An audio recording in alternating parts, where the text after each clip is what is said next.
గర్భిణీ శిశువు ప్రాణాలను కాపాడేందుకు చాలా తీవ్రంగా ప్రయత్నించామని అయినా వారు మరణించడం అత్యంత బాధ కలిగించిందని కాకినాడ రమ్య ఆసుపత్రి వైద్యులు పితాని అన్నవరం ప్రభావితులు ఆవేదన వ్యక్తం చేశారు. గర్భిణికి వైద్యం చేయడంలో తమ లోపమేమీ లేదని వైద్యులంతా చివరి వరకు ప్రయత్నం చేశారని అయినా అది సాకారం కాలేదంటూ వారు ఆవేదన వ్యక్తం చేశారు. శనివారం స్థానిక గాంధీనగర్ లో ఉన్న రమ్య ఆసుపత్రిలో వైద్యులు అన్నవరం ప్రభావతులు తన ఆసుపత్రిలో వైద్యం నిమిత్తం చేరిన గర్భిణి శిశువు మృతి చెందడం పట్ల వారు వివరణ ఇచ్చారు. నేను నా గురించి కొంత చెప్పిన తర్వాత నేను ఈ ప్రెస్ మీట్ ఎందుకనేది నేను చెప్తాను. దాదాపుగా 20 సంవత్సరాల క్రితం నేను నా వైపు వైద్య రంగంలో స్పెషలిస్టులుగా చదువుకుని సమాజంలోకి వచ్చి సమాజ సేవ అంటే వైద్యపరంగా సమాజ సేవ చేయాలనే ఒక మంచి ఆలోచనతో 20 సంవత్సరాల క్రితం హాస్పిటల్ పెట్టడం జరిగింది. మేము చదువుకున్నప్పుడు ఏ అయితే కళ్ళ కన్నామో అంటే సమాజంలో ఉన్నటువంటి బడుగు బలహీన వర్గాలు అంటే ఎవరైతే బిలో పవర్టీ లైన్లో ఉన్నారో వాళ్ళందరికీ మంచి వైద్య సదుపాయం అందించాలనే ఒక ఆలోచనతో సదుద్దేశంతో మేము హాస్పిటల్ పెట్టాము. అదే ఆలోచనని అదే ఆశయాన్ని 20 సంవత్సరాల నుంచి కూడా మేము నిర్వర్తించుకుంటూ వస్తూ ఉన్నాము. నేను నా వైపు ఏదైతే ఆశయంతో హాస్పిటల్ పెట్టామో ఆ ఆశయాన్ని బతికించడానికి అని చెప్పేసి మేము యాక్చువల్గా మీ అందరికీ తెలుసు, మేము రాకముందర కాకినాడలో మెజారిటీ ఆఫ్ ది హాస్పిటల్స్లో నార్మల్ డెలివరీస్ లేవు. మేము వచ్చిన తర్వాత నార్మల్ డెలివరీ అనే ప్రాసెస్ని మేము ఎస్టాబ్లిష్ చేయడం జరిగింది. సో ఇలాంటి నార్మల్ డెలివరీ అప్పుడు కష్టం ఎక్కువ ఉంటుంది, దాని నుంచి వచ్చే రెమ్యునరేషన్ ఏదైతే ఉంటుందో అది చాలా తక్కువ ఉంటుంది.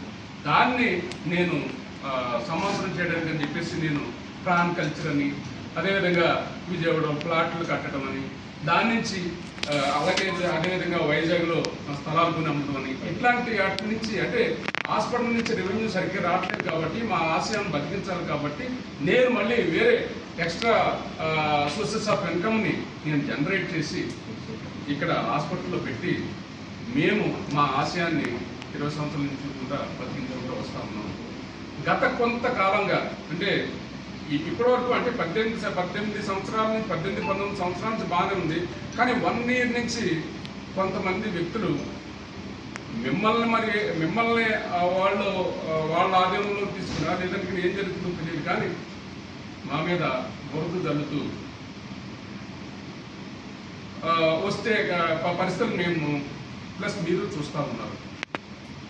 దానిలో భాగంగానే మరి మొన్న లేని గర్భిణి మేము ఉందని చెప్పేసి ఒక ఇన్సిడెంట్ని మా మీద రుద్దడం జరిగింది. యాక్చువల్గా మీ అందరికీ తెలుసు, మేడం గారు ఆమెని 3 నెలల గర్భిణి ఉందని చెప్పి వచ్చినప్పుడు ఆమెకి అన్ని టెస్టులు చేశారు, స్కానింగ్ చేశారు. అదేవిధంగా బి ప్రోటీన్ అని ఉంటుంది, అది ప్రెగ్నెన్సీ ఉందా లేదని చెప్పడానికి అని చెప్పేసి అది చేసే టెస్ట్ అది చేశారు. అన్నీ చేసి అమ్మ నీకు గర్భిణీ కాదు, నీకు గర్భిణీ కోసం నువ్వు మందులు వాడు, నీకు వచ్చే ఛాన్సెస్ ఉన్నాయి అని చెప్పేసి ఆమెకి క్లియర్ కట్గా చెప్పి తర్వాత ఆమెకి మందులు రాసి పంపించడం జరిగింది. తర్వాత కాలంలో ఆమె మరి అంటే వాళ్ళ అత్తగారి కుటుంబం వల్ల ప్రెజరా లేదంటే కనుక ఎవరైనా మిడిల్ పీపుల్ ఆమెను ఇన్వాల్వ్ అయ్యి ఆమెని ఫోర్స్ చేసారో తెలియదు. కానీ 9 నెలల వరకు కూడా 9 నెలల వరకు మన దగ్గరికి రావటం, మన మేడం గారికి కనిపించకుండా వేరే గైనకాలజిస్టుల దగ్గరికి వెళ్ళి వాళ్ళతో ముందే చెప్పేది, హిస్టరీ అంతా చెప్పేది. సరే క్లినికల్ ఎగ్జామ్ చేద్దాం అన్నప్పటికీ ఆమె మాయమైపోయింది. ఎందుకంటే ఆమె ఎప్పుడు ఎలా ప్రవర్తించడం ఆమెకు తెలుసు డాక్టర్ దగ్గర. సో క్లినికల్ ఎగ్జామ్ చేసినప్పటికీ మాయమైపోయింది. తర్వాత వచ్చి మందులు రాసుకుని వెళ్ళేది. ఆ మందుల ఖరీదు 50 రూపాయలు. సో మీరందరూ కలిపి మా మీద మోపిన అభియోగం ఏంటంటే వీళ్ళ డబ్బుల కోసం లేని గర్భిణి ఉందని చెప్పేసి పెద్ద ఛానల్లో కూడా మరి ప్రచారం చేయడం జరిగింది. మీ అందరికీ తెలుసు, అంటే మన జిల్లా వాస్తవ్యులు కాకుండా బయట అయితే నమ్ముతారు, కానీ మీరు నమ్మరు. మీకు అందరికీ తెలుసు అది ఫాల్స్ అని. కానీ కొంతమంది వ్యక్తులు మరి వాళ్ళ స్వలాభం కోసం మరి మా మీద రుద్దడం జరిగింది. అదేవిధంగా మొన్న ఇంకోటి ఒక ఆర్థోపెడిషన్ నా ఫ్రెండ్ ఉన్నాడు, ఆయన ఏదో కేసు పెట్టుకుంటానంటే ఒక థియేటర్లో పెట్టడం జరిగింది. సో నేను నా ఫ్రెండ్ కాబట్టి ఇచ్చాము.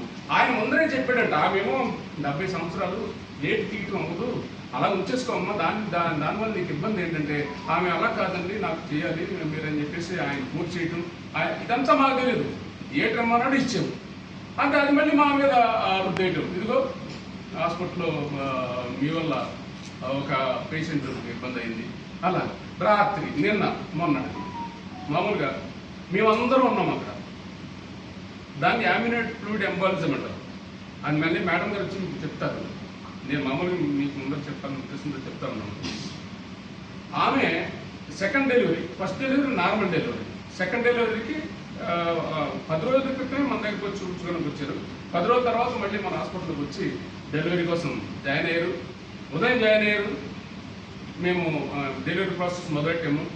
ఇంకొక 5-10 నిమిషాల్లో డెలివరీ అయిపోతుందనగా సడన్గా ఈమె బ్రెత్లెస్ అవటం మొదలెట్టారు. బ్రెత్లెస్ అవ్వటం, కొలాప్స్ అయిపోవడం, బీపీ అంతా మొత్తం నాన్ రికార్డబుల్ అయిపోవడం, everything with a span of